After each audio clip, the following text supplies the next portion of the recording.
안녕하세요. 정선입니다. 아우, 너무 은혜롭네요. 교회가 진짜 딱 들어오는데 그냥 너무 포근한 느낌이 마음에 따뜻하게 와닿았어요. 오늘은 우리 모두에게 좀 위로가 필요한 날인 것 같아요. 그렇죠? 정말 행복하고 좋은 일들만 많았으면 좋겠는데 또 오늘 아침부터 너무나 안타깝고 슬프고 참담한 그 소식들을 전해 들으시고 아마 야, 도대체 뭐냐 싶은 생각들을 많이 하셨을 것 같아요. 저는 그 또래에 조카가 있어요. 그래서 그 조카가 예, 굉장히 또 막 그 축제에 대해서 얘기를 하고 그래서 아침부터 더럭 겁이 나서 이제 그 관련해서 확인하는 전화만 뭐 여러 통을 했던 것 같은데 아마 그런 비슷한 일들로 아마 정신없는 오전 한때를 보내고 오신 분들도 계실 거라 생각합니다. 너무 꽃다운 청춘들이 덧없이 그렇게 떠난 거에 대해서 어른된 입장에서 뭔가 모를 부채감 같은 것도 들고요. 그래서 뭐 틈틈이 생각나실 때마다 그 영혼을 위해서 잠깐이라도 기도를 했으면 좋겠다는 생각을 했어요. 그래서 오늘 여러분 만나서 뭐 개그우먼이니까 또 기대치가 있잖아요. 예, 또 제가 좀 웃겨요. 아유, 그래가지고 좀 이제 깔깔이도 좀 준비를 했는데 다 걷어냈어요. 오늘 그럴 때가 아니에요. 예, 오늘은 그냥 은혜롭고 뭔가 제가 기도를 했어요. 하나님, 오늘 어떻게 해요? 오늘 집회는 가능할까요? 오늘 만난 분들에게 저는 어떻게 얘기해야 돼요?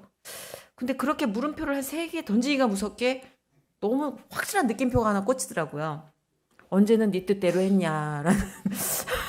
그러고 보니까 여기 서 있는 것도 사실은 제 의지는 아니에요.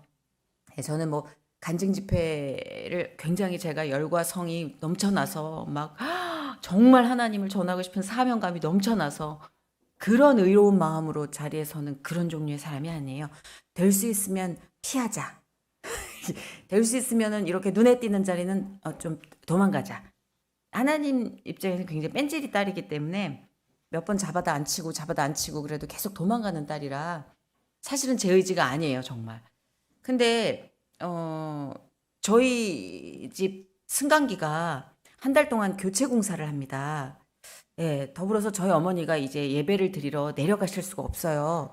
예, 어머님 노약자시니까 16층을 계단을 오르락 내리락 못 하시니까 영상 예배로 대치를 해요. 근데 저희 어머니가 기계치세요. 유튜브를 못 여세요. 그러니까 저도 더불어서 교회를 못 가고 영상 예배를 드려야 해요. 근데 하나님께서 정말 그 영상 예배의 갈증과 한계를 정확히 알고 계시잖아요. 여러분들도 알고 계시죠? 저도 이미 느꼈거든요. 영상 예배가 되게 편리하지만 더 이상은 물을 안 주는구나. 예. 그러니까 하나님이 그거를 아시고 정말 간증 집회가 쭈르르륵 잡혔어요. 언제 이렇게 내가 미쳤나? 내가 왜 이렇게 연달아서 한다 그랬지? 쭈르르르륵 주일마다. 그래서 하나님이 어떻게든 이 뜨거운 예배의 현장으로 저를 이끌어 오고 싶은 마음이 이렇게 발현이 되는 거구나. 지금 뭉클하고 또 그런 마음이 생각이 됐어요. 아까 도착하는데 진짜 여러분 뒷모습만 보는데도 너무 의지가 되는 거예요. 왜냐면 내공이 딱 보기에도 저보다 훨씬 나아요. 여러분이 진짜 지금 제 간증을 들으시는 상태가 아니라 여러분 간증을 제가 들어야 되는 상황이거든요. 근데 이 예배의 뜨거운 현장을 딱 뒤에서 보면서 오는데 그래 선이야 너는 항상 이렇게 내가 온도 조절해 줄게 걱정하지 마라고 하시는 것 같아서 이 간증 집회를 허락하시고 이 예배를 허락하시고 이 모임을 허락하신 하나님께 새삼 너무 뜨거운 감사가 치솟았어요. 저희 어머님이 이 예배를 함께 못 하셔서 너무 안타깝죠 뭐. 근데 어머님은 워낙 저보다는 뜨거운 분이시라 말씀드린 것처럼 저는 진짜 아까 이제 어떤 장로님께서 사진 찍어주시면서 유튜브 간증을 보시고 제가 술 취해서 교회 간 얘기도 다 알고 계시더라고요. 유튜브 영상은 좀 이제 안 떠돌았으면 좋겠어요. 너무 많이 알고 계셔가지고. 예, 제가 한때 이제 다른 주님을 섬길 때 예, 취해서 지금도 이제 그 주님을 못 끊고 계신 분들도 계실 거예요. 예, 저도 이제 아직 못 끊고 있어요, 솔직히. 근데 그거에 정말 매달려서 고통을 잊으려 할 때 진짜 십자가가 딱 보였거든요. 그래서 새벽에 취해서 많이 들어갔어요, 그 교회를. 근데 그 교회 가면 너무 잠이 잘 왔어요. 그러니까 잠을 잘 못 자다가도 그 교회만 가면 잠이 오는 거예요. 그래가지고 그 교회 가면 막 화딱지가 나던 마음도 가라앉고 십자가와 나무 냄새가 있어요. 새벽 기도 특유의 그 향이 있습니다. 이 교회 의자가 딱 그 교회를 떠올리게 해요. 정말 똑같아요, 구조가. 그래서 엉엉 울다 잠들고 목사님이 놀라셔서 걷어낸 적이 한두 번이 아닌데 제가 하나님을 만난 것도 그 교회예요. 네, 저희 어머니가 뜬금없이 나 이제 교회 다니기로 했어. 그러다가 몇 번 다니시다가 나 교회 옮겼어. 이제 우리 집 앞에 있는 교회야. 우리 가족들 다 같이 나가게 하려고 교회를 옮겼어. 나간 교회가 제가 술에 취해서 한 4번 널브러 자던 그 교회였어요. 가끔 우리 하나님이 참 익살스러우실 때가 있어요. 요거 맛 좀 봐라 이런 식으로. 예. 저희 어머님은 되게 오래도록 불교 신자하셨어요. 한 17년 동안. 근데 정말 야, 웬만한 주지스님도 이렇게 뜨겁진 않지 싶을 정도로 머리를 밀기 바로 직전 단계였다고나 할까? 어린 제 기억 속엔 그랬어요. 절에 가시면 안 오셨으니까. 그러니까 당연히 제가 크리스찬 학교를 다녔거든요. 중학교, 고등학교가 다 크리스찬 학교였어요. 못마땅하시죠. 왜냐면 교재라고 해도 이 찬송가 성경책을 들고 들어오니까 어머니는 그게 내심 불안하셨던 거예요. 한 집안에 두 종교가 또아리를 틀고 있다. 막 이런 불안감에 제가 잠이 들면 밤에 몰래 그 성경책하고 찬송가를 밖에다 내놓고 주무실 정도로 아주 맹신하셨던 분이죠. 뭐 나중에는 굿과 샤머니즘 쪽으로까지 바뀌셔서 늘 산에서 뭐 제사 올리고 뭐 이렇게 한지로 이름 태우고 초 등 달고 이런 행사에 정말 앞장섰던 분인데 저는 그래서 저희 어머님이 크리스찬이 될 거란 생각은 못했어요. 그러니까 이 집에서 만약에 크리스찬 되면 내가 일바겠구나. 내가 우리 집안에 미랄이 되는구나. 그런데 저희 어머님이 완전 급속도로 크리스찬이 되셨어요. 그러니까 여기서부터는 이제 중보기도를 제가 말씀을 드려야 될 텐데 저희 어머니를 놓고 한 7분 정도가 1년 넘게 중보기도를 하셨대요. 그러니까 전 사실 사람이 사람을 위해서 하는 기도를 크게 믿지 않았어요. 왜냐하면 사람 자체에 대한 믿음이 별로 없었어요. 어렸을 때부터 수많은 배신과 아버지 사업을 망하게 한 그 많은 원인은 우정과 배신이었거든요. 그런 것들을 보면서 뭐 가난을 겪고 이러면서 사람들의 냉정함과 돈이 없으면 어떻게 변하는지 얼마만큼 무서워지는지를 아니까 그 빚독촉과 막 빚쟁이들의 눈빛, 그러니까 사람에 대해서 표현하자면 사람은 딱 조건대로 주고받는다. 어린 마음에도 그게 되게 강했었는데 사람을 놓고 그렇게 기도를 한다고? 그게 가능하다고? 그랬죠. 세상에 그런 사랑이 어딨어? 그런 마음이 어딨어? 다 누구나 자기 일이 우선이지. 근데 그걸 하나님이 시키신다는 걸 몰랐어요, 그때는. 그 마음을 하나님이 주신다는 걸 그땐 몰랐어요. 그냥 우러나서 하는 건데 사람은 그걸 우려낼 수가 없어, 사람은. 이런 생각을 어렸을 때도 했던 때인데 저희 어머님이 180도도 확 바뀌신 거예요. 그러니까 시작은 아빠 사업의 폭망으로 왔어요. 아버지 사업이 계속 추락을 하니까 어머님이 안 되겠다. 극단 조치를 취하시더라고요. 우리랑 종교가 안 맞는다. 이제 기독교로 한번 바꿔봐야겠다. 그런 실험 정신으로 출발을 했어요. 그러니까 저는 그 변화의 시기에 문고리를 잡는 거는 중요하지 않는 것 같아요. 남이 들으면 웃을 만한 일이잖아요. 종교가 맞지 않아 사업이 망하고 있어. 기독교로 한번 바꿔볼까? 얼마나 가벼워요. 근데 그렇게 시작을 한 무렵에 저희 어머님이 엄청나게 적극적인 분이라 개 모임만 한 5개였는데 그 모임에 모든 그 한 분씩 크리스찬이 끼기 시작하신 거예요. 어떤 모임이든 개 모임이 아닐지라도. 저희 어머님은 그 당시에 소위 말하는 우리 왜 크리스찬을 비아냥거리는 표현 있잖아요.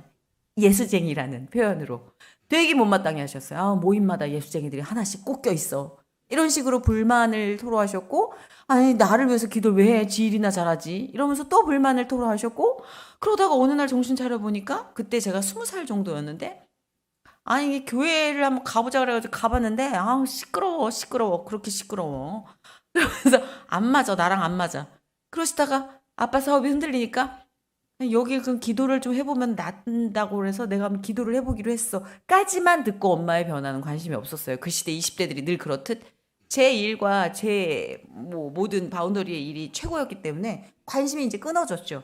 그러고 몇 개월 후에 어머님이 새벽 기도를 나가신다는 걸 알게 된 거예요.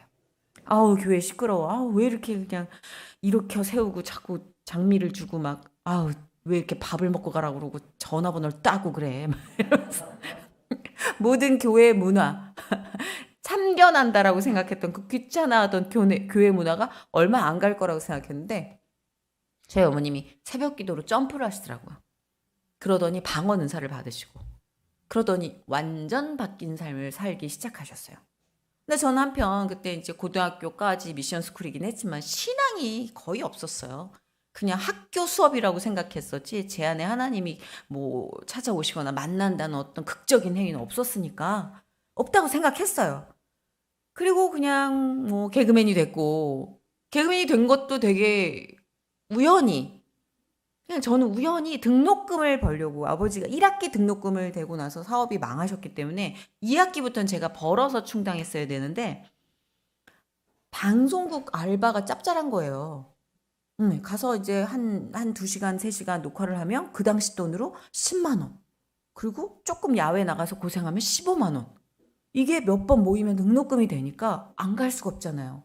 이거는 꿀바다. 그래서 정말 열심히 그렇게 현장에 나가가지고 뭐 리포터 하라면 리포터 하고 그리고 재연 연기 하라면 재연 연기 해가지고 모아서 등록금 마련하고 그렇게 2년, 3년 하다 보니까 배운 게 도둑질이라고 옆에서 이렇게 연예인들 하는 거 보니까 나도 할 수 있을 것 같다라는 건방진 생각이 들면서 그럼 원서를 한번 내볼까? 근데 제가 낸 것도 아니라 아는 PD가 대신 내주고 1차 서류 전형 합격했다는 얘기를 듣고 2차 가가지고 기웃기웃거리고 3차, 4차 굉장히 운 좋은 케이스였어요. 절박함보다는 운이 더 좋았던 케이스였던 것 같아요. 요즘 같으면 엄두도 못 내요. 요즘은 실력 있는 애들이 너무 많아가지고 진짜 하나님께 감사해요. 나 그때 데뷔하길 진짜 잘한 것 같아요, 하나님. 와, 지금은 이건 넘어설 수 없는 클래스들이 많기 때문에 그때 애매한 애들도 많이 됐어요. 제 때는. 에휴, 얘가 되겠어 싶은 애들도 일단은 뽑혔어요. 그 다음부터는 그냥 연예인이 된다라는 당연한 생각에 막 사인 연습하고 말도 안 되게 유명해지기도 전에 막 그런 거 하잖아요. 연습하고 철모르고 그렇게 쫓아다니고 막 술 먹고 회식하고 나한테 술 사주는 사람이 최고고 PD가 최고고 또 끝발 있는 선배가 최고고 그 사람들한테 막 어떻게든 빌붙어서 역할 하나 따려는 딱 제 20대 초반 23살 때까지의 삶은 그랬어요. 그러니까 학교 수업은 정말 퇴학 맞지 않을 정도로만 겨우겨우 간당간당 잡아가고 그러니까 엄마의 삶에 관심이 없던 차에 제가 방송에서 어떤 일련의 사건에 휘말리면서 이중 출연이라는 요즘은 상관이 없는데 그때는 좀 윗선에서 이 방송국에 충성을 맹세하지 않는 자 블랙리스트에 오를지니 막 이런 느낌이었어요. 근데 선배가 나와 볼래? 해서 그 선배 따라서 다른 방송에 출연했던 게 시간을 알아보고 제가 매니저가 없고 뭐 그런 걸 모를 때니까 동시에 출연을 한 걸 윗분이들이 보시고 괘씸죄에 걸려서 이 방송국에서 쫓겨나게 된 거예요. 그러니까 공중에 뜬 거예요, 이제. 왜? 여긴 한 번 출연이었거든요. 그러니까 우리도 너를 한 번밖에 쓸 이유가 없는데 라는 생각으로 얘기를 하니까 공중에 떠서 아무것도 안 되던 차에 어머님이 제 옆에서 속삭인 거죠. 새벽 기도를 한번 가자. 하나님이 너를 진짜 너무 애타게 기다리고 계신다. 그때부터 옆구리는 자꾸 찔렀던 게 절 다닐 땐 혼자 잘 다니시던 분이 희한하게 크리스찬이 된 다음부터 옆구리를 많이 찌르시더라고요. 그냥 새벽 기도로 가자고 어머님이 콕콕 찔렀는데 그것도 그냥 내 할 바 아니니까 뭐 3시까지 또 마시고 뭐 들어와서 울다가 지쳐 자고 어느 날은 막 진짜 눈 떠보니까 막 살기 싫어가지고 진짜 너무 못났고 바보 같고 몹쓸 생각을 많이 하던 때에 너무 신기하게도 어머님이 얼마나 저를 위해서 기도를 하셨는지 알 것 같아요. 또 중보기도의 두 번째 힘을 느낀 게 자식을 위해서 기도하는 부모의 마음은 이거는 가늠할 수 없는 사이즈구나. 제가 그렇게 어머님이 옆구리 찌른 지 한 달, 2달 돼서 새벽 기도를 따라 나가요. 그 따라 나간 새벽 기도에서 제가 하나님을 만났어요. 근데 이제 많은 분들은 하나님을 만났을 때 어떤 느낌이었는지 궁금해해요. 어땠어? 진짜로 막 빛이 보였어? 예수님 목소리가 들렸어? 막 천사들이 합창했어? 꽃냄새 맡았어? 옛날 간증 보면요. 저희 아기 때 중학교 때 간증 강사님들 오시면요. 적어도 빛 정도는 이 미간을 뚫어줘야 하나님 만났다고 얘기를 하는 그런 시대 풍습이 있었어요. 그러니까 저도 꼬마 때부터 세뇌하듯 그렇게 얘기를 하니까 하나님을 만난다는 거는 너무나 블록버스터급의 영화 같은 얘기다. 이건 드라마다. 이건 진짜 미친 듯이 내가 전율하지 않는 그 만남이 아니다. 뭐 이렇게 생각을 하고 있었나 봐요. 그러니까 아무리 가서 새벽기도 가니까 또 얼마나 졸려요. 그 교회 제가 그랬잖아요. 잠 맛집이라고. 가면 그렇게 졸려요. 잠이 잘 와요. 마음의 평화가 확 와요. 그러니까 막 상모 돌리기 하면서 자고. 그러니까 목사님 얼마나 싫었겠어. 인간적으로. 사실 솔직히 목사님도 인간이신데 술 취해서 검은 눈물 흘리면서 자던 여자가 갑자기 또 어느 날 와서 상모 돌리기 하고 목사님이 저를 새벽 예배 때 보시고 뒷걸음질을 치시는 것 같다는 느낌을 받았거든요, 제가. 얼마나 두려운 존재로 각인돼 있었겠어요? 목사님 나중에 얘기하시더라고요. 제가 꽤 오래 잤대요. 저는 한 2, 3일 존 줄 알았더니 상모 돌리기를 한 4주 정도 했대요, 제가. 계속 와가지고 눈을 뒤집고 예, 그렇게 상모 돌리기를 하니까 목사님이 좀 하나님이 제 목회에 뭔가 시험을 연단을 주시는 건가? 더 열심히 기도하라는 건가? 뭐 그러면서 이제 목사님도 좀 그때 우스갯소리로 얘기를 하실 정도로 좀 눈에 띄게 예, 그 예배와 겉도는 모양새의 처자였죠.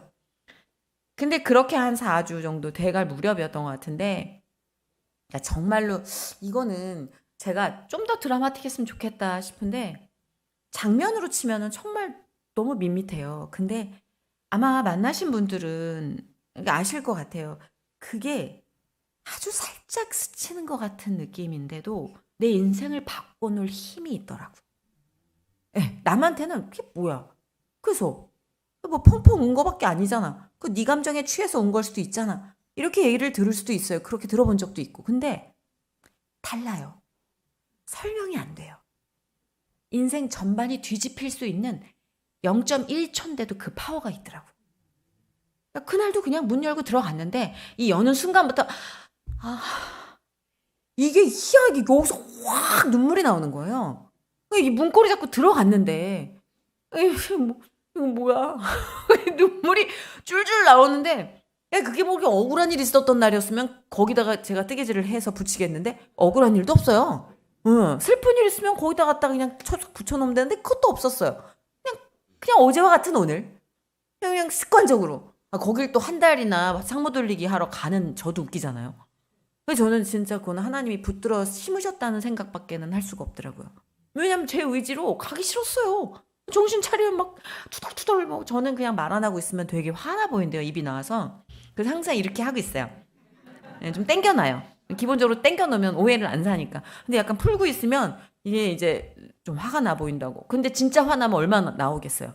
입이 정말 대빨라가지고 투덜투덜거리고 쫓아서 엄마 따라 쫄래쫄래 가서 한 달을 그렇게 꾸준히 간다는 것도 그런 성실함도 진짜 불가능한 일이죠.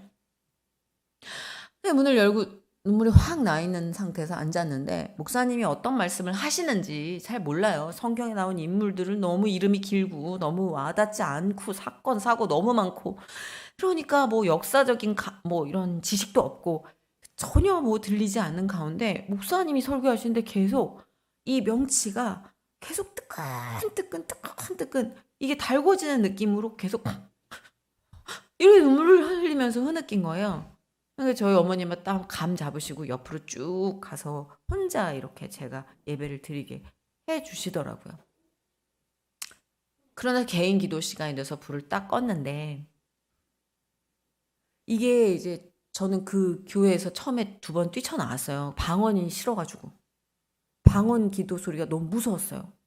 왜냐면 처음에 들었을 때 개구리 소리가 사람 입에서 계속 나니까 막 랄랄랄랄랄랄랄 막 이런 것도 있고 사칙사칙사칙 잘하면 사뽀뽀가 나올 것 같은데 사칙사칙사칙 내가 알 수 있을 것 같은데 모르는 단어 이게 뭐야 이런 오싹함과 막 예, 그런 이질감 그런 걸로 몇 번 뛰쳐나갔었을 정도로 약간 개인 기도를 좀 무서워하던 시간이었는데 불을 꺼도 불을 끈 것 같지 않은 깜깜한데 깜깜하지 않은 것 같은 느낌.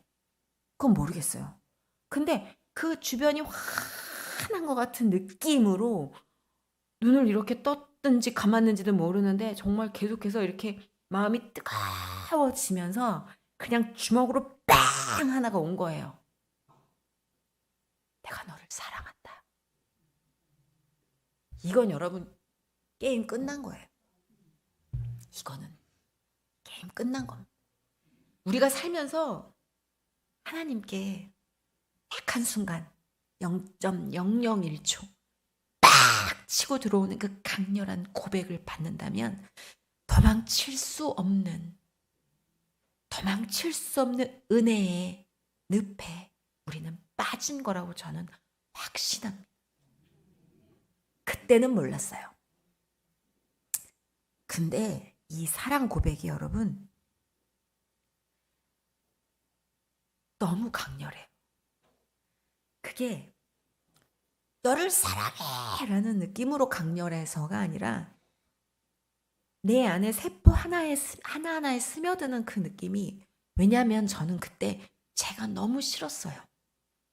저는 능력이 없는 어른이라고 하기에는 너무 어린 어른이었고 가난했고 사랑이 온통 메말라서 안이 퍼석퍼석할 정도로 안에는 증오와 짜증이 가득 차 있었어요. 스스로에 대한 분노, 환경에 대한 분노, 그리고 나보다 노력하지 않는 자들의 성공과 나쁜 사람들의 성공, 부조리함. 그러니까 20대에 그게 얼마나 잘 보여요. 그때는 모서리 투성이잖아요. 그러니까 그런 것들이 안에서 나도 모르게 아주 뾰족뾰족한 가시가 돼서 언젠가 그래, 하나님을 만난다라는 그 순간이 오면 내가 따지리라. 내가 이 모든 부조리함과 나의 억울함과 세상의 이 부조리함을, 당신은 왜 이걸 그냥 두고 계시고 오늘같이 이 어이없는 죽음들을 허락하시고, 당신이 능력자인데 왜 이 같은 억울한 상황을 허락하시고 저들에게 저 권력을 주어주시고 왜 힘없는 자에게 이런 희생을 허락하시는지 물어보고 싶은 것 투성이었어요. 그때는 그 모든 주체가 저였어요. 제가 제일 억울한 사람이었고 제가 제일 나약하고 제일 흉할 정도로 능력 없는 자였거든요. 그러니까 이 분노의 화살을 쏠 대상이 필요했어요. 근데 제가 쳐놓은 그 수많은 바리케이트를 한 번에 쫙 찢으시고 그냥 쑥 들어와서 너무 심플하게 내가 너를 사랑한다. 그 누구보다 간절하게, 능력 만렙이잖아요. 요즘 게임 용어로 치면 만렙이잖아요. 능력치 최고잖아요. 그분이 내가 너를 사랑해 걱정 마가 아니라 너무 나약하게 나에게 매달리는 존재처럼, 그러나 확실하게 내가 너를 얼마나 사랑하는 줄 아니? 이거는 그냥 제 안의 모든 것들을 무장해제시키더라고요. 어떤 느낌이 제일 처음 들었냐면, 내가 이런 사랑을 받을 자격이 있나? 내가 진짜 이렇게 확실하게 내가 사랑받고 있네? 내가 그럴 만한 존재인가? 근데 조금 지나니까 내가 정말 중요한 존재인 것 같아. 내가 정말 필요한 사람인 것 같아. 그 다음엔 감사하다. 너무 감사하다. 내가 이런 사랑을 받는다고? 너무 감사하다. 그 다음엔 너무 죄송해요.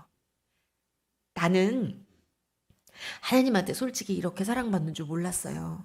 나는 내가 그렇게 소중한 존재인 줄도 몰랐어요. 나는 내가 그렇게 귀한 존재인 줄도 몰랐어요. 난 그리고 하나님이 계신 걸 몰랐어요.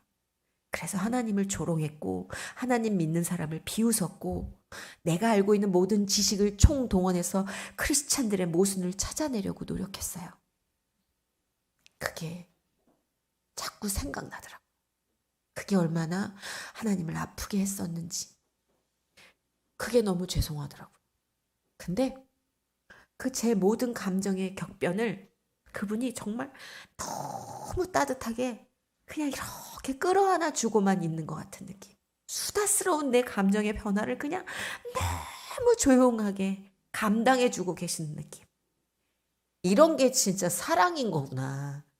아, 이게 진짜 사랑인 거구나. 뭔지 모르지만 이게 진짜구나라는 걸 그때 아주 잠깐의 경험을 통해서 인생을 바꿀 만한 그 만남을 저는 가졌어요.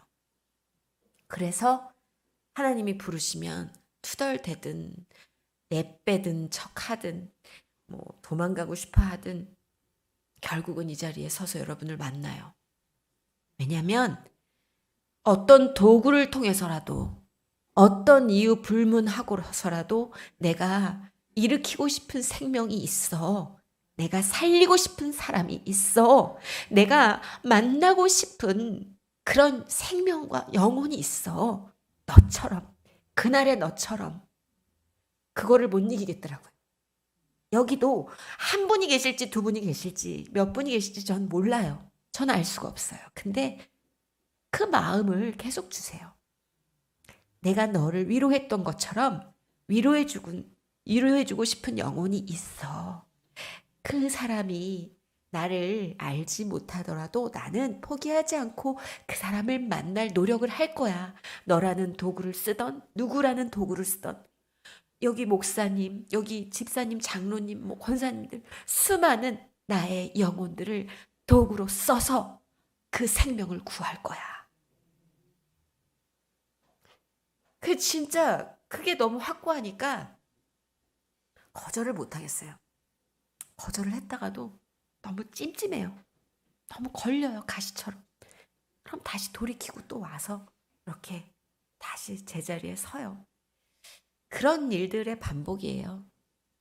그러니까 저는 하나님 만나고 뭐 인생이 손바닥 뒤집듯 바뀌었다고 말 못해요.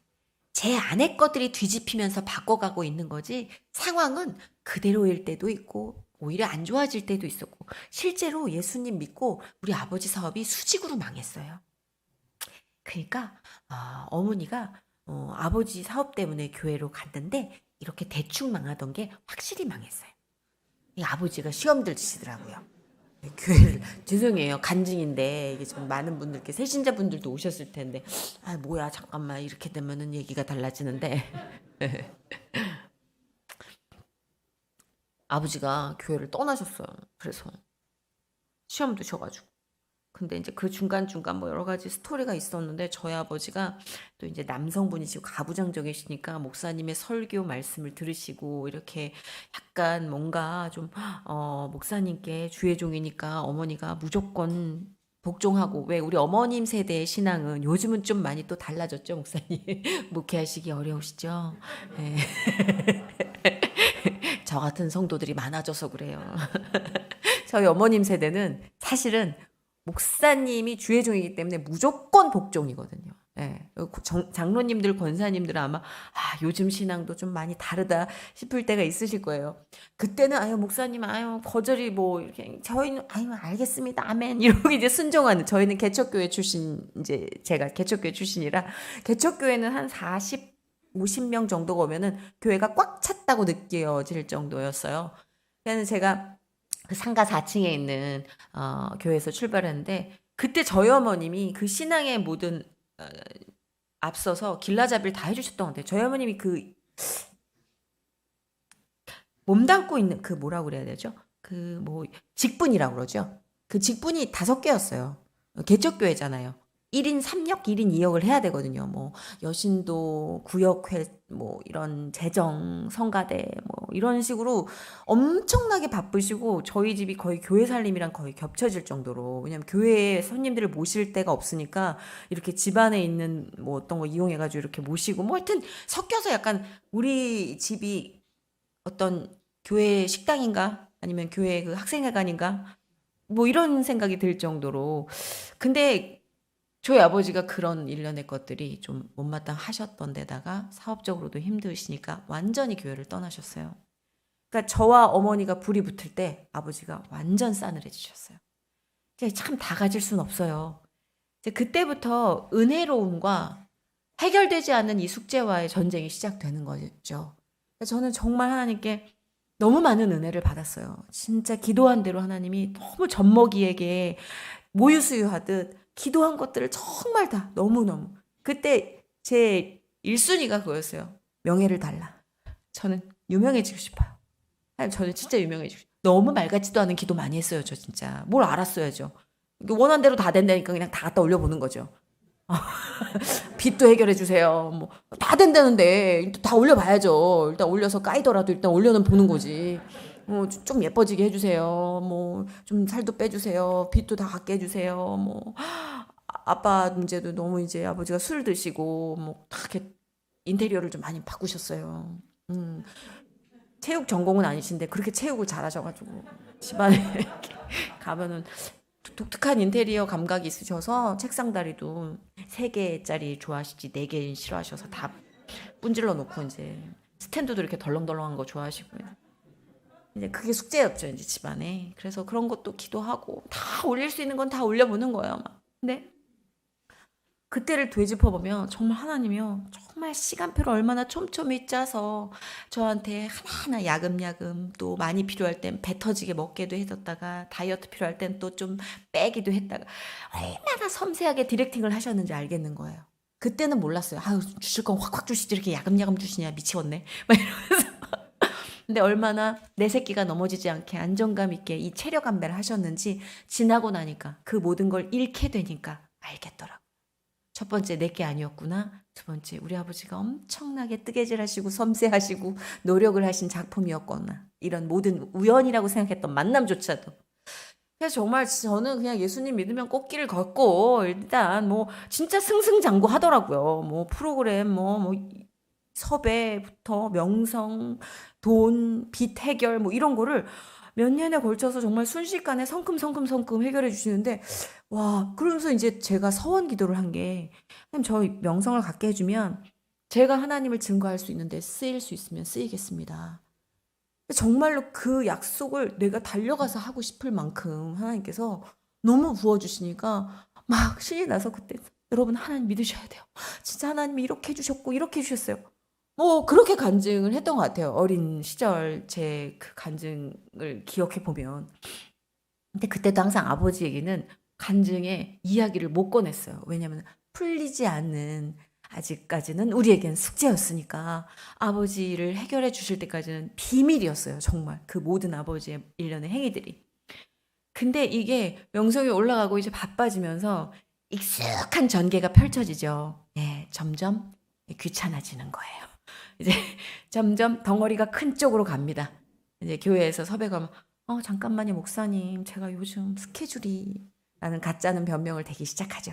그리고 하나님이 이렇게 버주시는 게 너무 감사하고 황공하고 송구스러운 첫 번째 그 마음은 어디 가고 나는 당연히 누리고 있어야 될 걸 누리고 있고 당연히 저 사람들은 내가 일한 노동의 대가를 줘야 하고 그런데 그만큼 오지 않으면 화가 나고 갈증이 나고 더 채우고 싶고 욕심이 나고 하나님이 브레이크를 그때그때 잡아주셨지만 제가 다행히 크리스찬이어서 폭주까지는 안 했지만 슬슬 눈꼬리가 올라가던 때가 있었어요. 예, 아시는 분은 아실 거예요. 까불까불하던 때가 있었어요. 근데 저는 그래서 요즘 그렇게 까불까불하는 애들 보면 귀여워요. 더 까불어라. 더 까불어서 망해봐야 정신 차린다. 그건 농담이고 그 까부는 행위도 사실 우리 인생에 포함되어 있거든요, 여러분. 네. 까불어 봐야 뜨거 따거도 경험할 수 있는 거고 아마 자녀를 키우시는 부모님들이 많이 계시니까 자녀 교육 차원에서 보시면 더 와닿으실 것 같은데 하여튼 저도 까불까불할 때가 있었는데 근데 그렇다고 하나님이 너 까불어? 그리고 왜 우리가 그냥 듣는 것처럼 잘하면 칭찬 주시고 안 되면 꽝 하고 꿀밤 때리시고 어떤 분이 그러시더라고요. 나 하나님한테 벌 제대로 받았어. 근데 저는 그게 지금은 벌 같지 않아요. 그렇게 해서 일이 안 풀린다고 그게 벌이라고 생각 안 해요. 제가 소위 세상에서 말하는 그 모든 것들을 이제 막 누리면서 까불까불 할 때도 하나님은 저한테 제가 그때 하나님이었으면 되게 괘씸했겠다 싶었던 그 순간에도 하나님은 그때 저를 엄청 사랑하셨어요. 저한테 넘치도록 사랑을 주셨고 저를 걱정하셨지 내가 벌을 내려서 얘를 홍군형을 내려서 정말 아주 그냥 저 지옥의 절벽 밑으로 떨어뜨려야지 네가 정신을 차리겠구만 그런 마음으로 저를 대하셨다는 생각은 안 해요. 그건 하나님이 사랑의 하나님이시지 분노를 표출하셔도 우리를 궁극적으로는 사랑해서 저 밑으로 떨어질까 봐. 왜 우리가 그렇잖아요. 부모님이시니까 부모님 세대들은 아시겠지만 자녀가 위험한 데로 가면 머리를 쳐서라도 끌고 오잖아요. 와, 안 돼라고 말을 했는데도 안 되면 멱살을 잡아서 끌고 오잖아요. 그런 일련의 행위지 벌을 위한 체벌은 저는 존재하지 않는다고 개인적으로 생각하거든요. 그래서 사실은 하나님이 그때 진짜 꿀밤 많이 때리고 싶었겠다 싶은 일들을 제가 꽤 했는데도 불구하고 하나님이 그냥 정말 너무 사랑으로 오냐 오냐 아니야 아니야 선이야 그런 마음을 주시는 거예요. 그러니까 신앙생활하면서 제가 제일 놀랐던 건 하나님이 무서워서 움직였다기보다는요. 더 좋은 사람이고 싶게 해주세요. 너무 많은 사랑을 주시니까 제가 처음에 하나님을 만났을 때도 이렇게 무지막지하고 압도적인 사랑을 받는데 나는 더 좋은 사람이어야 되지 않을까? 라는 생각을 참 많이 했던 것 같아요. 그러니까 좋은 사람이 돼야지라는 의무감으로 하는 게 아니라 좋은 사람이 되고 싶어. 하나님이 기뻐하는 일을 하고 싶어. 여기서 출발하게 되는 것 같아요. 근데 그 마음이 희석될 무렵에도 하나님은 좋은 사람이 되고 싶어 하는 마음을 주셔서 회개가 가능하게 하셨고 무릎 꿇게 하셨고 그래서 고만고만한 잘못을 저질러도 제가 큰 무리 없이 신앙생활을 하면서 되게 감사하면서 복받을 일만 남았다라고 자신하던 때였어요. 그때 제가 결혼을 했어요. 그때 제가 결혼을 하면서 기도드렸던 건 딱 하나였어요. 아빠 같지 않은 사람. 그러니까 아빠가 너무 가엾고 불쌍한 영혼이어서 아빠에 대한 사랑을 찾았지만 그땐 너무 늦었어요. 아버지가 그 사랑을 찾고 얼마 안 돼서 소천하셨어요. 근데 평생을 아버지에 대한 공포와 증오로 달려오니까 너무 평화로운 가정이 필요했던 거예요. 아빠가 웃고 있어도 불안하지 않은 가정. 정말 평화로운 가정. 그래서 가정 예배를 드리면서 결을 다듬을 수 있는 그런 가정을 꿈꿨고 예배를 드렸고 참 유순하고 착한 친구였어요. 그래서 신앙은 없었지만 이 계통에서 서로 가장이었고 그런 것들이 굉장히 서로 측은지심이 있었고 되게 급속도로 사랑에 빠지게 돼서 결혼을 하게 됐는데 하면서 제가 약속이 딱 그거였어요. 강제로는 안 할 테니까 언제 한번 교회 같이 나가서 예배를 드리자. 그랬더니 자기도 옛날에 교회를 다녔었대요. 그거 너무 좋잖아요. 그래서 예배 드리면서 정말 이제 신앙 안에서 내가 꿈꿨던 가정을 만들 일만 남았겠구나. 그러니까 다소 평화롭고 다소 안이한 생각에 잠겨 있었던 것 같아요. 근데 마치 그런 안이한 생각을 조롱이라도 하듯 너무 큰 사건이 터져버린 거예요. 정말 결혼한 지 10개월 만에 저희는 연애도 짧아서 연애 5개월 만에 결혼을 했거든요. 그러고 나서 10개월이 지나서 만날 수 없는 곳으로 떠나갔는데 그 방법이 너무 극단적이어서 세간에 너무 많은 이슈가 됐었죠. 사실 그 해에 많은 연예인들이 자살로 생을 마감하긴 했지만 그 소용돌이 안에 제가 항상 있었기 때문에 어찌 보면 그 모든 일련의 상황들을 늘 제가 연관 검색어로 떠 있어서 뭔가 저를 생각하면 되게 슬픔의 그림자, 압도적인 비극, 자살, 뭐 의문증, 의혹 이런 키워드로만 생각을 하시던 분들이 꽤 많았어요. 지금이야 세월이 지나서 물론 파보면 또 나오겠지만 그냥 많이 덮이고 지났다 해도 그때는 제 나이에 제가 감당할 수 없는 일들이 너무 많이 뻥뻥 터지듯이 일어나기 시작했어요. 그러니까 사실 그 트라우마가 있어서 그런지 저는 오늘 아침과도 같은 사건에선 온몸이 무기력해져요. 그러니까 이런 일련의 것들에 면역이 없어요. 근데 누군들 이런 일에 면역이 있을까요? 사람을 잃는다는 거, 생명이 떠나간다는 거에 면역이 어떻게 생기겠어요? 근데 그날도 정말 제가 실감이 안 나니까 멍하게 있다가 처음 드는 생각이 내가 하나님한테 무슨 잘못을 했나? 내가 뭔가 큰 잘못을 했나? 나 그래서 벌 받나? 근데 그러면서 바로 화가 나요. 벌이라고? 내가 이렇게 얻어 터질 정도의 벌을 받아야 돼? 내가 그렇게 잘못했어? 내가 누구를 해쳤어? 그러니까 내가 지은 죄에 비해서 받는 일이 너무 혹독하니까 화가 나기 시작하고 왜 나예요? 고르고 골라 왜 나예요? 당신 능력자시라며. 당신 나 사랑한다며. 당신 나 지켜준다며. 당신 나 포기하지 않는다며. 근데 나 지금 난도질 당하고 있어요. 세상에서. 단지 사람을, 남편을 자살로 잃은 사람, 유가족으로 대해지는 게 아니라 난 용의자로 대해지고 있고 의혹의 키를 갖고 있는 수상한 인물로 대해지고 있고 다른 데서는 내가 남편을 잡아먹은 사람이라고 얘기를 한다. 당신이 이걸 허락했다. 당신이 모든 걸 능력으로 해결할 수 있는 당신이 허락해야만 일어나는 일 아니냐. 사탄도 당신 허락 없이는 일을 안 친다. 당신이 허락했기 때문에 일어난 일 아니냐. 이 분노가 너무 컸어요. 배신감. 그 배신감에 정말 예배는커녕 기도는커녕 예배를 드리고 있는 사람 꼴도 못 봐주겠더라고요. 그러니까 어머니가 손을 댈 수 없는 폭탄이었어요. 그때. 근데 그때 언론에선 계속 기사에 꼬리에 꼬리를 물고 의혹을 갖다 대면서 저한테 무슨 답을 강요하고 돈 문제가 얽혀 있으므로 이제 얼마라도 뜯어내기 위해서 거짓말과 공약이 난무하고 믿었던 가족이라고 생각했던 사람들의 뭐 기자회견과 뭐 이런 여러 가지 일들로 인해서 오갈 데 없는 광장에서 진짜 생으로 묻히는 느낌. 제가 실제로 한 3년을 가위를 계속 그 가위만 눌렸어요. 생매장 당하는. 나는 살아서 숨을 쉬고 얘기를 하는데 사람들은 내가 죽은 줄 알고 내 몸 위에다가 삽으로 계속 흙을 떠서 그렇게 저를 덮는 가위, 그리고 해부용 침대에 올라가서 몸이 계속 난도질 당하는 그런 가위, 두 종류의 가위를 한 2, 3년을 계속 껐던 것 같아요. 그래서 그런 상황에선 그냥 넋을 놓을 수밖에 없더라고요. 그래서 일단은 정신 상태가 불안정하니까 병원에 입원을 하고 그 안에서 세상 모든 미디어와 차단을 시키고 가족들이 저를 이제 보호하기 시작을 했어요. 근데 뭐 그래도 여러분 그런 거 아시죠? 악플을 보지 말라고 연예인들한테.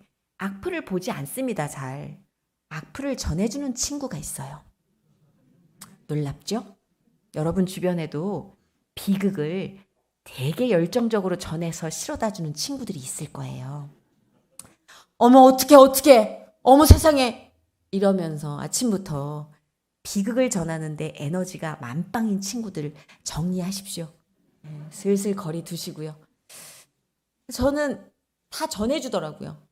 한 기자가 나를 어떻게 매장시키고 있는지, 한 매체에서 나를 어떻게 매도하고 있는지를 친구라고 불리우는 사람들이 다들 정해주고 이렇게 얘기하면서 브리핑하면서 너 이제 어떻게 할 거야? 라고 질문은 저한테 던지더라고요.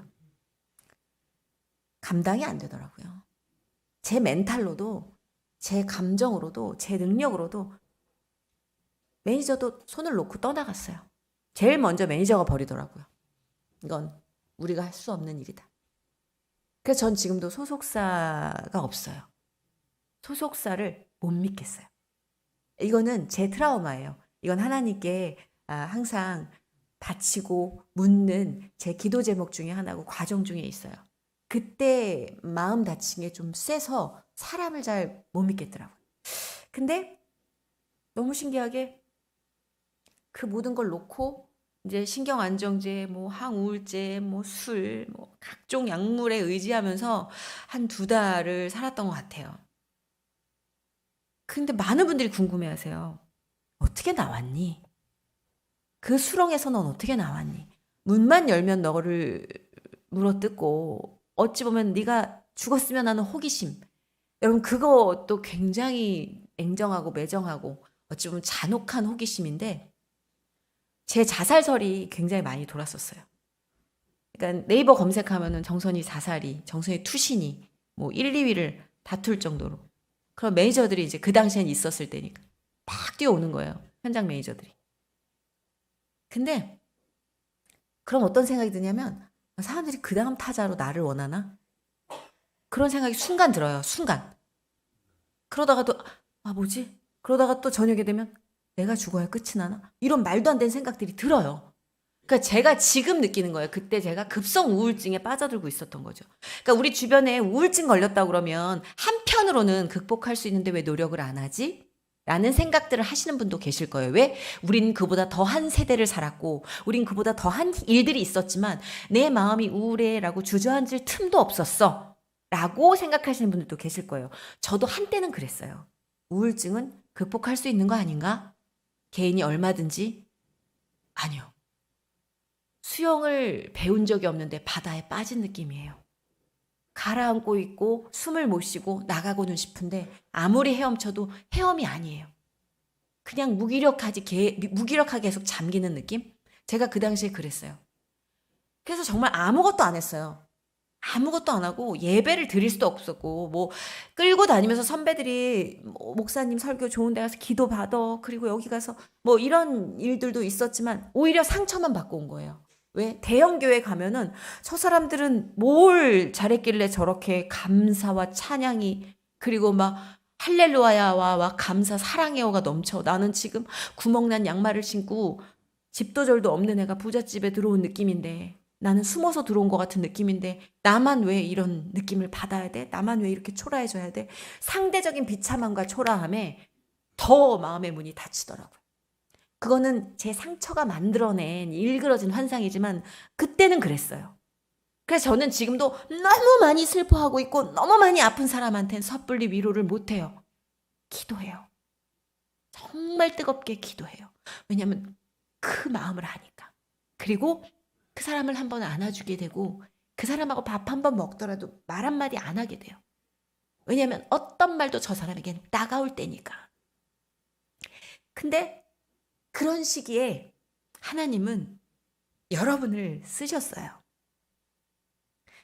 제가 처음부터 중보기도를 얘기했잖아요. 저는 사람 사이에 큰 온기도 없고 뜨거운 의지도 없고 사명감도 없는 사람이라고 고백했잖아요. 근데 제가 항상 여러분하고 얘기할 때 중보기도를 왜 얘기하냐면 저는 중보기도의 힘을 어마어마하게 느낀 사람이에요.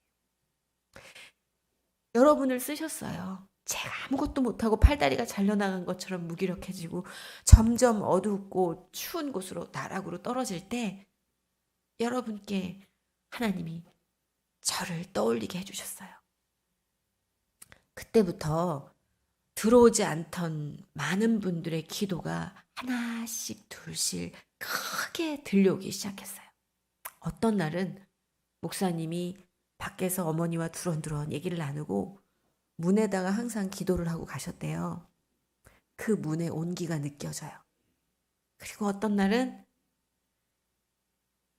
저희 어머니는 한 번도 제 앞에서 제 운명과 팔자에 대해서 운운한 적이 없으세요. 소위 대한민국에 말하는 여자의 팔자를 가지고도 저희 어머니는 한 번도 얘기한 적이 없으시고 너는 예전부터 굉장히 독특하고 유별났어. 너는 되게 반짝이고 예민하고 남다른 아이였어. 그래서 넌 남과 조금 다른 길을 가는 거야. 남과 똑같은 길이 아닌 거야. 너 좀 독특해. 너 좀 유별나. 이렇게 표현을 해주셨는데 그 엄마의 퉁퉁 부은 얼굴이 들어왔어요. 그건 분명 딸을 위한 기도가 만들어낸 눈물이죠. 그리고 형제들이 까치발을 들고 와가지고 제 방문 앞에서 기웃기웃하면서 눈치를 보고 못 들어오고 있는 그리고 집사님들이 와서 문 앞에서 마치 여리고성 돌면서 기도하듯 문 앞에서 기도를 하는 그 모든 일련의 작은 소리 무시했고 당연한 채널이라 생각해서 내 안중에 없었던 그 모든 사운드들이 들어오기 시작했어요. 잡히기 시작했어요. 감지되기 시작했어요. 그게 한 시간을 버티게 해주고 하루를 살게 해주고 또 내일을 다시 기다리게 해주고 그렇게 조금씩 저에게 물 한 방울씩 넣어주듯 영양분이 되어주셨어요. 그리고 어떨 때는 요만한 아이가 조막손으로 바나나 우유랑 동물농장 언니를 위해서 기도해요. 하나님이 언니 호해 줄 거예요. 아프다고 했나 봐요. 그 아이 엄마가. 그런 일련의 기도들 그리고 제가 라디오 복귀를 좀 일찍 했어요. 일이 있고 나서 7개월, 8개월 정도 됐을 때 라디오에 복귀했을 때 당황스러워서 많은 분들이 저 너무 이른 복귀 아니냐. 혹자는 제가 지금 너무 돈독이 올랐다. 전 죽을까 봐 나왔어요. 제가 스스로 너무 매일같이 저를 죽이고 싶어 했기 때문에 무서웠거든요.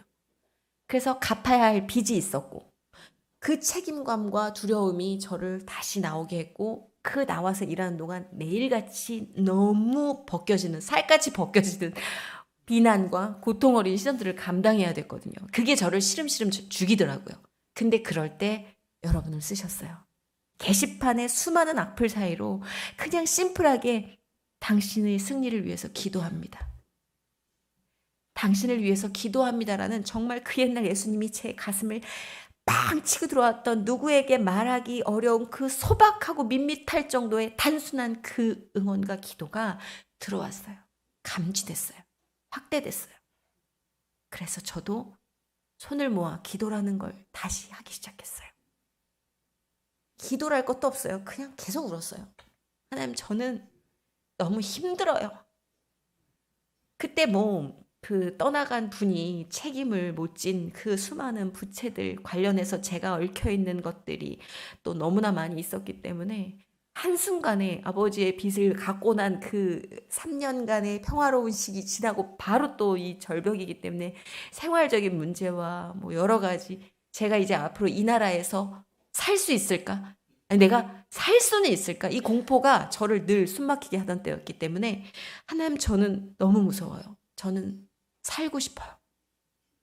실제로 수면제를 모아가지고 한번 일을 칠 뻔했는데 어머니가 그걸 미리 발견하셔서 하수구에 내린 적이 있어요. 근데 변기물에 내려갈 때 제가 정말 상욕을 하면서 그거를 다시 끄집어내는 순간 거울을 봤어요.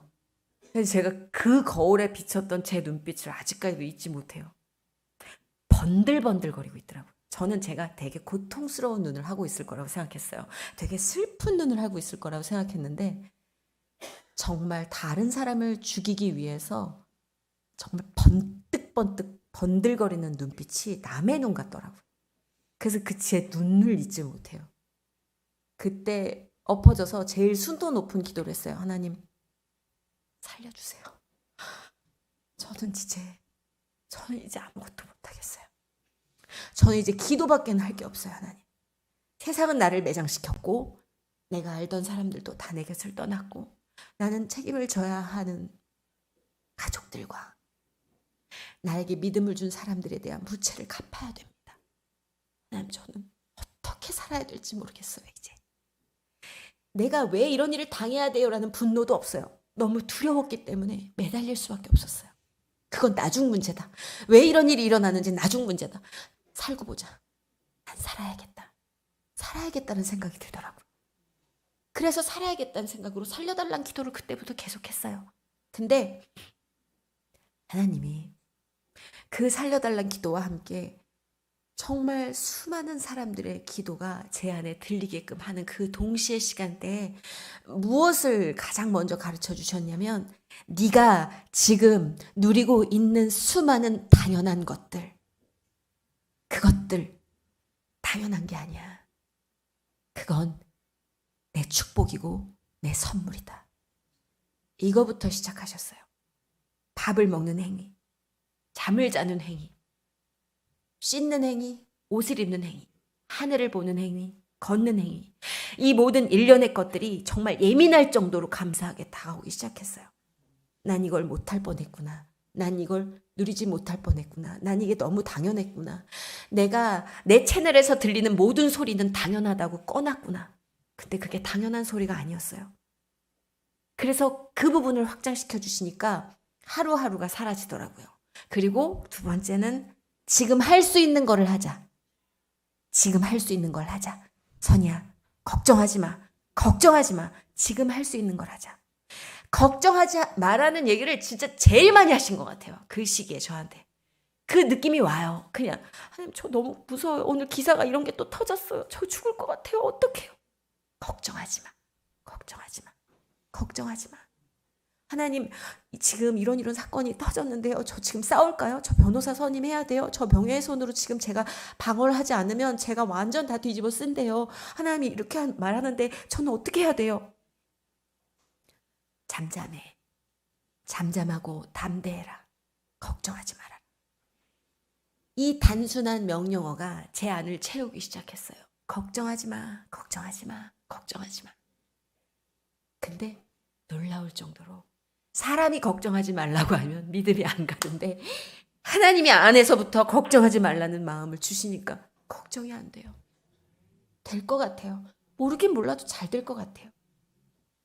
그렇게 하루가 사라지고 한 달이 사라지고 그 다음에 할 건요. 그 다음에 전 뭐예요? 하나님이 그 1년의 과정을 통해서 저한테 딱 그 마음을 주셨어요. 사람들이 너를 끝냈다고 생각할 때 내가 일하기 시작할 거야. 걱정하지 마. 세상이 너를 끝냈을 때 그때 내가 일하는 시작이야. 그 시작을 너는 기쁘게 받아들여야 해. 생각해 보니까 제가 선택한 전쟁도 그래요. 제가 혼자 싸우고 있다고 생각하면 너무 고독한데 걱정하지 마라고 하는 그분의 명령과 함께 몸이 평화로워지고 마음이 잠잠해지면 그 싸우는 주체가 제가 되지 않아요. 싸움의 모든 주체를 하나님께 맡겨버리고 저는 처분을 바라면 되니까 사람의 능력치를 벗어난 시련이 있을 때 오히려 굉장히 무서울 정도의 평화가 오는 걸 느꼈어요. 근데 그 공식이 제 안에 아주 오래전부터 켜켜이 쌓이다 보니까 어떤 일이 터지면 나한텐 그 기록이 있어. 그 기록을 꺼내보게 되더라고요. 그래서 우리가 살아온 삶들, 하나님이 우리와 함께 해주신 그 삶들이 기록이 됐다는 건 전 무지하게 감사한 일인 것 같아요. 그리고 그 기록의 본체인 성경에 있다는 건 너무 우리에게 큰 축복인 것 같아요. 그렇게 모든 것을 잃었다고 생각했을 때 하나씩 하나씩 제 일상, 헤집어져 있던 제 땅바닥을 판판하게 만들 무렵 저희 아버지가 바뀌기 시작하셨어요. 아버지에게 저는 굉장히 골칫덩어리 딸이었어요. 너무 강하고 생활면에 있어서 나를 앞질러 있고 이미 가장이고 가장의 권위를 내세울 수 없고 아빠를 무시하는 눈빛이 가득한 참 다루기 힘든 딸이었을 거예요. 그래서 아버지와의 사이가 늘 껄끄러웠어요. 아버지는 저 때문에 엄마와 사이가 더 멀어졌다고 생각하셨어요. 근데 저 역시 아버지를 굉장히 평가하고 나름 무시하면서 어떻게 부모가 저렇게 무기력해? 어떻게 부모가 딸을 품어주질 못하고 딸을 위해서 기도는 못할지언정 어떻게 저렇게 협박을 해? 라는 생각으로 아버지를 판단하고 있던 차에 제 사건이 터지기 훨씬 전, 제가 결혼하기 훨씬 전부터 이미 아버지와 제 관계가 많이 뒤집혀가고 있었던 차였거든요.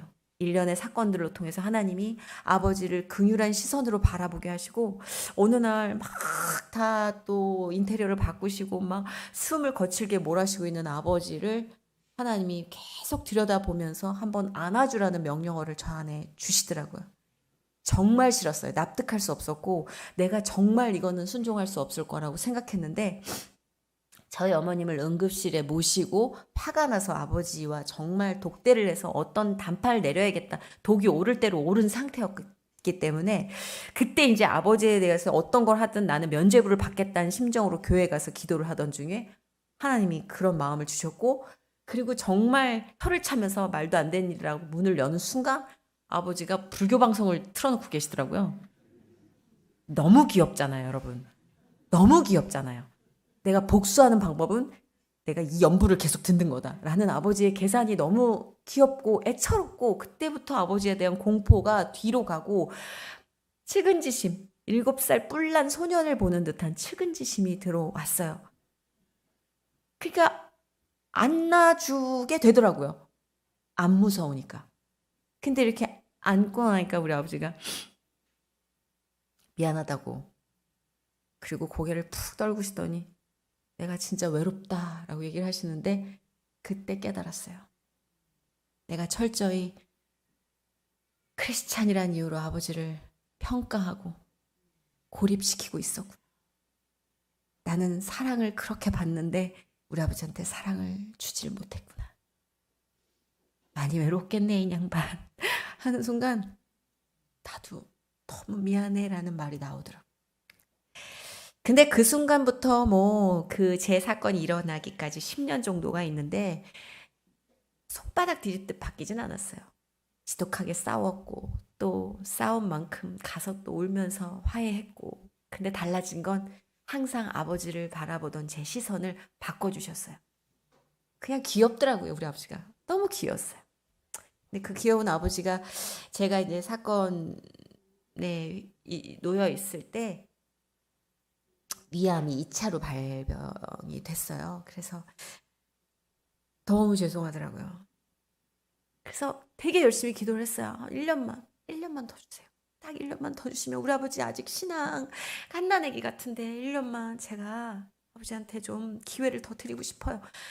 정말 절실하게 기도를 드렸고 한 1년 반 정도를 더 사셨는데 그 1년 동안 정말 한 맺힌 듯 표현하고 정말 뭐 밀린 빨래하듯 사랑한다는 표현하고 여행 다니고 그리고 가족들끼리 일주일에 한 번씩 모여 식사를 하고 제가 예전처럼 막 9개, 10개 프로그램 하면서 종횡무진 바빴다면 절대 불가능했을 그 멈춰선 시간에 가족들과 특히 아버지와의 시간을 허락하셨고 아버지가 어느 날 교회에서 아멘이라고 외치시는데 그때는 느낌이 오더라고요. 우리 아버지 가시겠구나. 그러고 한 달, 2달 있다가 가셨어요. 근데 떠나실 때도 너무 애기처럼 평온하게 가셨는데 하나님이 그 일련의 과정들을 통해서도 제 안에 크게 발도장을 많이 찍어 주셨어요. 기록을 많이 주셨고 아버지를 보내드리면서 제가 그래도 너무 마음이 아파서 눈물을 흘리니까 하나님께서 그렇게 위로를 해주시더라고요. 내 정원에 내 아기를 내가 안아서 데려다 심어놨으니까 너는 이제 걱정하지 마라. 어느 포인트에서 무너졌냐면 아기였어요. 그렇게 무서운 대상이었는데 우리 아버지가 그렇게 강하고 그렇게 큰 존재였는데 하나님에겐 아기구나. 우리 모두 그분에겐 아기구나. 사랑해줘야 할 아기고 돌봐줘야 될 아기고. 그게 너무 뜨겁게 제 안에서 남아있어요, 아직도. 그래서 정말 장례식장에서 상주가 그러면 안 되는데 얼마나 감사 기도를 했는지 모르는 사람이 말씀 오해했을 거예요. 저희 아버지 정말 너무 축제같이 찬양단 찬양하고 예배가 끊이지 않는 장례식장 그 많은 분들의 배웅을 받으면서 떠나셨어요. 그래서 진짜 그게 되게 감사한데 요즘 아버지가 이제 11월 1일 날 가셨어요. 그래서 딱 그때다 보니까 단풍 입고 등산복 입으신 아저씨들 보면 그렇게 아버지가 보고 싶더라고요. 저는 평생 아버지를 30년 가까이 저주를 했기 때문에 아유 난 우리 아빠 돌아가셔도 보고 싶다는 생각 안 할 것 같아 라는 자신을 했었거든요. 근데 아버지가 보고 싶어요. 이 마음을 허락하신 분이 하나님이란 말씀을 드리고 싶었어요. 어떤 증오도 어떤 마음의 상처도 사실은 제가 스스로 회복할 수 있는 건 없는 것 같아요. 아유 감사합니다. 이렇게 고급 휴지를. 네, 저희 가끔씩 라디오에서 저는 많이 울거든요. 근데 라디오에는 이런 크리넥스가 없어요, 여러분. 키친타월이지. 네, 따가워요, 되게. 그러니까 그렇게 울 수 있는 것도 저는 감사하더라고요. 왜냐면 사람에 대한 애정이 다 씨가 말랐고 원래 없었어라고 생각했던 저에게 일단 아버지에 대한 그리움과 사랑을 계속해서 주고 계시고 그리고 여러분을 만나서 여러분을 만나 얘기하는 게 좋아요. 사람의 이야기를 듣는 게 좋고 사람의 이야기에 반응해요. 마음이 아프고 눈물이 나고 웃고 즐거운 일 있으면 같이 즐겁고 저는 이 마음이 회복됐다는 게 제일 감사해요. 제가 냉정하게 모든 사람들의 불행을 비웃으면서 네가 나보다 더 슬퍼? 라던 때도 있었어요. 내 고통이 최고였고 내가 아픈 것만큼 아프지 않은 사람들의 고통을 보면 가소롭다라는 생각을 하며 건방지던 그런 때가 또 있었어요. 내 상처가 우상이 됐던 때가 있었어요. 근데 이 상처라는 것도 회복이라는 것도 하나님이 개입하지 않으시면 결국은 그 모든 것들이 우상이 돼서 나를 너무 뻣뻣한 사람으로 만들 거라는 걸 제가 경험을 통해서 너무 배웠거든요. 하나님이 같이 하시는 회복은 남들을 향해 울어줄 수 있고 기도해 줄 수 있는 마음이 생기는데 스스로 견디고 스스로 주먹쥐고 외롭게 버틴 회복은 그 자체가 우상이 돼버리더라고요. 배틀하듯이 남의 고통과 견주어서 내게 더 세지 이런 생각도 하고 근데 세상에 최고가 어딨고 그죠? 가장이 어딨어요. 늘 그 기록을 갱신이라도 하듯 새로운 비극이 탄생을 하는데 그래서 오늘은 하나님과 함께하는 그 모든 감정에 대해서 이야기하고 싶었던 것 같아요. 저는 원고가 정해져 있지 않아서 그날 많이 달라요. 의식의 흐름에 따라서 하기 때문에 좀 내비를 못 찍고 가더라도 여러분 이해해 주시기 바랍니다. 지가 어디로 가는지 몰라요. 제가 하는 얘기는 아닌 것 같아요. 그냥 어떤 고통도 어떤 기쁨도 어떠한 보람도 그분이 팔짱 딱 끼고 내가 너와 함께 있어라는 충족감, 그걸 채워주지 않는다면 저는 공허할 것 같아요. 그래서 지금은 전 그런 얘기 조심스럽게 해요. 아직까지 뭐 확실하게 장담을 할 정도의 깜냥은 아닌지라 제 신앙이 불안정합니다. 그래서 저는 하나님이 안 계신 승리보다 하나님이 함께 하신 패배 쪽으로 더 마음이 기울 것 같아요. 그거는 진짜 그래요. 왜냐면 한 5초 정도 갈등은 하겠죠. 패배는 징글징글하니까. 근데 패배와 고난이라고 말하는 그 뻔한 키워드 있잖아요. 뭐 시련 다. 그 안에 과연 안 좋은 것들만 있을까? 그 안에 과연 감동은 없을까? 라는 것으로 저울질을 해봤을 때 제가 훨씬 많이 채워졌고 제가 위로받았고 하나님과 1대1 관계로 충만했던 그 시기는 많은 사람들이 광야라고 불렸던 그 시기였던 것 같아요. 그때 하나님이 더 다이렉트로 제 안에 들어오셨고 뭐 안에 중간에 거칠 거 없이 함께 이야기를 나눠주셨고 눈을 마주쳐 주셨고 마음을 계속해서 교류해 주셨던 가장 뜨거운 때라 그 뜨거운 때를 또 이유식 삼아 양분 삼아 또 세상과의 이 어떤 만남과 전쟁에서 계속 맷집을 키워나가고 있는 것 같아요. 계속 그 삶의 반복인 것 같아요. 그래서 저는 지금 제가 이 모든 감정을 느낄 수 있게 됨에 감사하고 그거에 따른 부수적인 선물 하나님께서 내가 그토록 바랬던 뭐 프로그램이나 뭐 일 관계들 이런 거는 사실 중요한 게 아닌 것 같아요. 그냥 가장 중요한 건 우리의 삶 속에 우리가 하나님과 함께 있느냐 아니면 홀로 외로이 서 있느냐 그 문제인 것 같아요. 예전 같으면 제가 간증에 와서 제가 그래가지고 그 프로그램을 다 정리하고 그냥 간증을 통해서 막 그 다음에 하나님이 역사하시는데 막 프로그램 막 장난 아니게 들어오고 막 한 방에 다 빚 해결되고 막 쫙 광고 들어오고 이미지 쇄신하고 막 그런 이제 흐름으로 갔으면 좋겠는데 그런 맥락을 기대하고 오신 분께는 답답하실 거예요. 그래서 뭐 해결됐어 그럼 없어. 빚도 아직 좀 있어요. 재밌게 갚고 있어요. 이렇게 야금야금 주시더라고 또 갚을 수 있게. 제가 항상 그러는데 동료들한테 다 가져가시지도 않지만 다 남겨주시지도 않아. 그러니까 약간 치고 빠지고가 있으니까 억울하게 생각하지 마라고 얘기하는데 감사함이 나를 평안하게 하고 행복하게 한다면 내가 외부의 어떤 환경에도 흔들리지 않을 맷집이 생긴다는 건 그건 불변의 진리라 꼭 말씀을 드리고 싶었고 걱정하실 상황은 아니에요. 잘 지내요.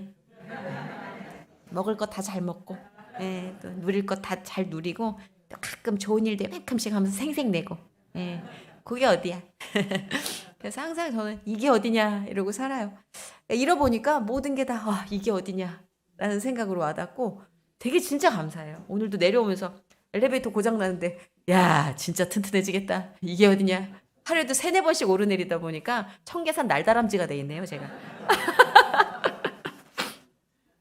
그래서 우리 모두 주어진 환경이 때로는 슬프고 때로는 화가 나고 때로는 이게 뭐지 싶게 감당이 안 될지언정 여러분 안에 하나님이 함께 계시면요 괜찮아요. 걱정하지 마세요. 하나님은 여러분을 사랑하시기 때문입니다. 그게 제가 이 자리에 서 있는 이유고 여러분이 절대 잊지 말아야 할 그분의 외침이고 고백이기 때문에 마지막으로 한 번 더 전합니다. 하나님은 여러분을 사랑하십니다. 할렐루야!